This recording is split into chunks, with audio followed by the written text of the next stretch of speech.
All right. So in 2019, you released the album The Disconnect, and it had way less features. Was this intentional? Yeah, I mean, kinda. It's just getting features is a pain in the ass, is what it comes down to. Like chasing features over the years. A lot of times that's why records took so long to put together. Because like you're chasing guys for verses that you're friends with, you know, like that you're cool with, your peers. And like, I mean, I'll give you an example. Dude, Frontlines, no disrespect to Technique, but like to get him to actually get that fucking verse done took like a year and a half. Wow. Yeah.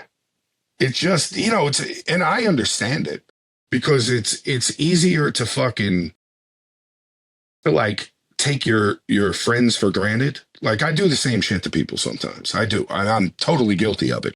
Where life gets in the way or you're doing your own shit or you're busy and you know, like I've had multiple rappers tell me this that I'm cool with. They're like, it's hard sometimes, like when it comes to just spitting and doing tracks with you, because you always are, you're going 100% every fucking line. And it's like, you're a fucking hassle. It's like annoying because I don't always want to have to go that fucking hard. I might want to do something else, you know? So it's like that where you got to sit down and really try or, you know, who knows? But finally, he eventually got it done. It worked out, you know? It ended up working out very well. But like, you know, outside of Ill Bill, it was always chasing verses, bro. It was chasing verses or somebody chasing them on your behalf or, you know, like me and Vinny Paz have always been very cool, but it will still take like a few months, 4 or 5 months before he just one night he'll hit me up. Yo, I'm in the studio. This is the beat, right? All right, I'm doing it right now. And then I'll get it that night. It's like, you know, because they're doing you a favor. Mm-hmm. You know what I mean? They are doing you a favor. So who am I to be like, you know, hurry the fuck up, bro. Get on my page, get on the same page as me, you know? So the album cover is really interesting with everyone just being on the phones and zombied out.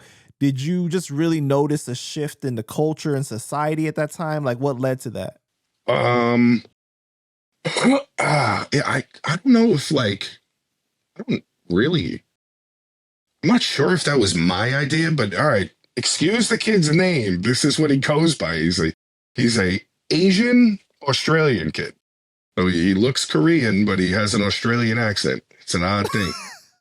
And he goes by, I don't know if he's still online because he would get kicked off a lot because he was a funny fuck on the internet and talked wild. But he went by Gook Jesus. Okay.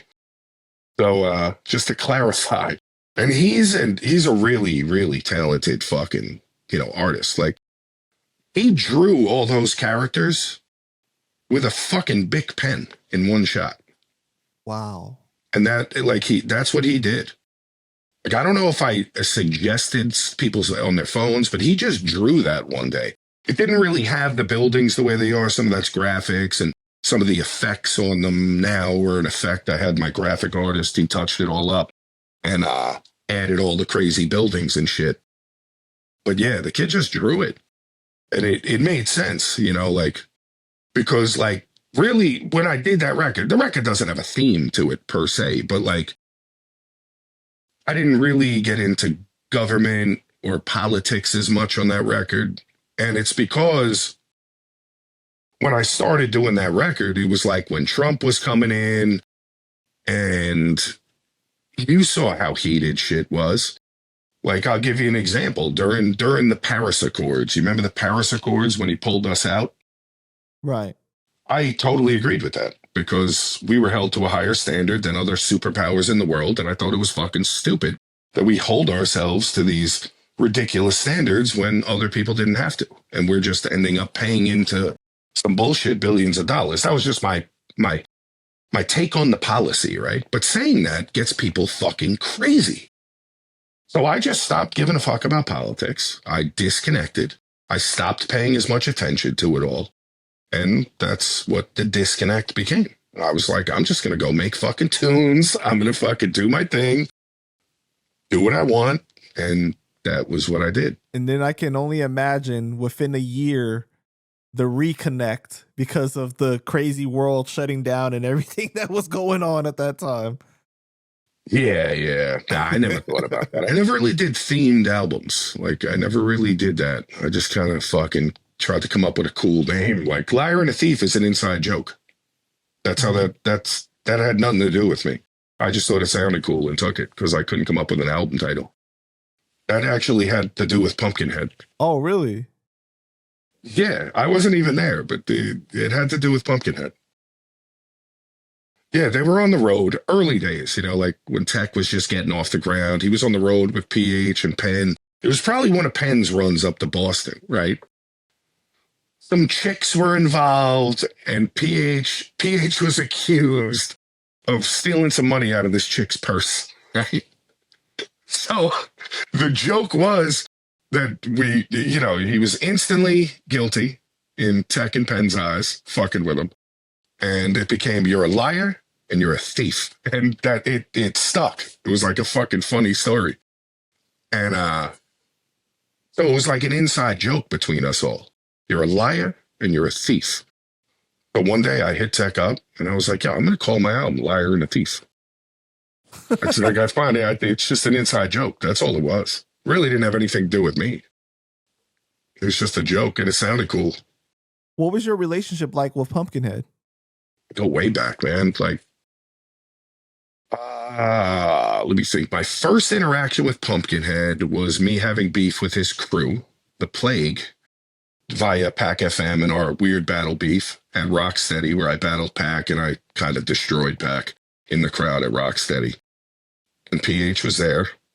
Well, we didn't get off on the best footing to begin, but then I met him through like Penn and Block McCloud and shit, and then we were cool for years. Like, I mean, dude, I spoke to him in the hospital the day he passed away.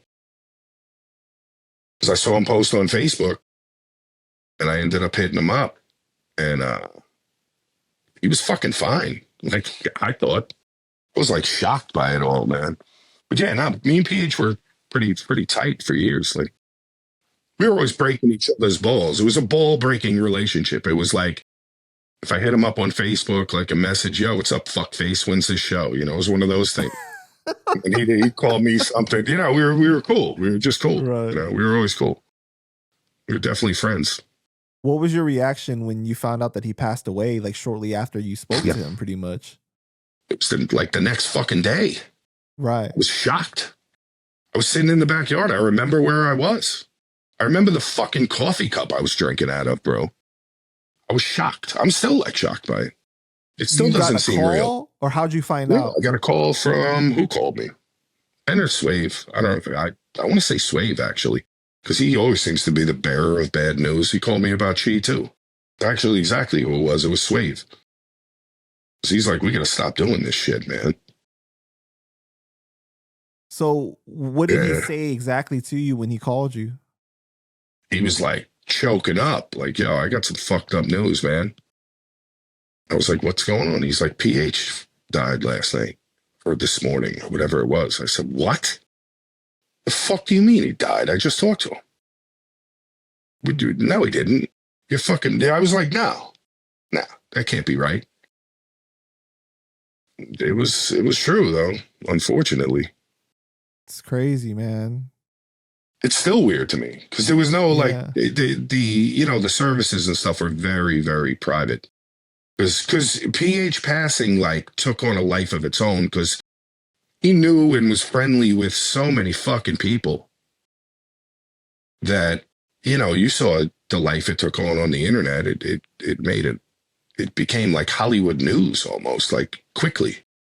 So I think his family was like, all right, we don't want this. Is getting fucking crazy, So I didn't even know about the service. I had asked them to keep me posted, and it was very private. So I feel like you kind of never got closure or anything on it. Like, as much as I think wakes and funerals are fucking morbid, they're almost necessary, Right. Go in and seeing, unfortunately, what looks like a wax statue of your fucking friend. It's weird, but you do get to connect with other people who are feeling the same way and talk and fucking shoot the shit, go out for drinks and kind of get like a, closure on it. But, That I understand his family. I wouldn't want some fucking spectacle out of a funeral for somebody. That would be a mess. Whole, hundreds of people showing up, fans. Who fucking knows? Right.